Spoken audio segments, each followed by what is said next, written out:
But when I started eating meat again, there's like I won the Massachusetts State Championships in Taekwondo 4 years in a row. And the first year I won it at 140 pounds.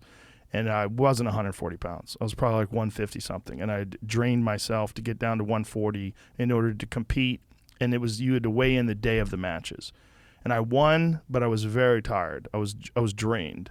And I won by knockout in 2 of the fights. And it was very lucky that I did, because I probably didn't have enough energy to fight like hard for, all the rounds. And then the next year, so between that year and there was a few competitions before, the state and national championships. And so I said, I'm having a really hard time maintaining this weight, and getting down to this weight was so brutal for the state championships. I'm going to try to do something different. So I tried a vegetarian diet.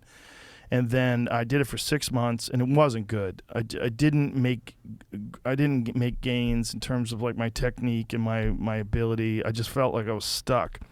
And so my instructor said, "Why don't you think about going up in weight? Just give it a try." And so then I started eating meat like crazy, and I gained 10 pounds like almost immediately.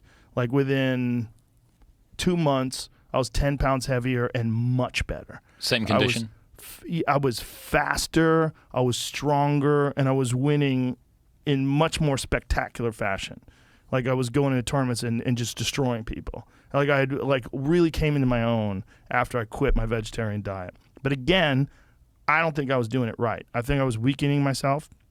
I mean, I think if I was like supplementing with like hemp protein and making sure that I got my B12 in order, then I was, taking supplements and doing it the correct way and getting my blood work done and making sure that my levels were all good. I wasn't doing that. Much less education about it back then. Much worse supplementation in terms of helping people to do that. Yes. Yeah, much less. I remember I went to a nutritionist to try to talk to her about it, and she was telling me I should eat cereal and, she's getting have a bowl of cereal. I go, "What about sugar?" And she's like, "Well, you'll burn that off. You're very athletic." I was like, "This is a terrible nutritionist." Like, what? How hard is it? The Jake Paul fight's just been cancelled. You see that? Yeah. Yeah, and that's been cancelled because his opponent couldn't lose 16 pounds. Allegedly.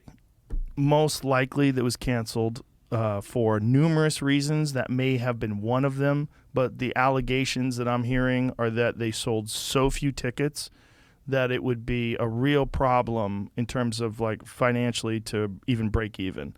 Because what Dana White said that he had heard they had only sold $1 million worth of tickets. If you want to turn the lights on in Madison Square Garden, it costs $500,000.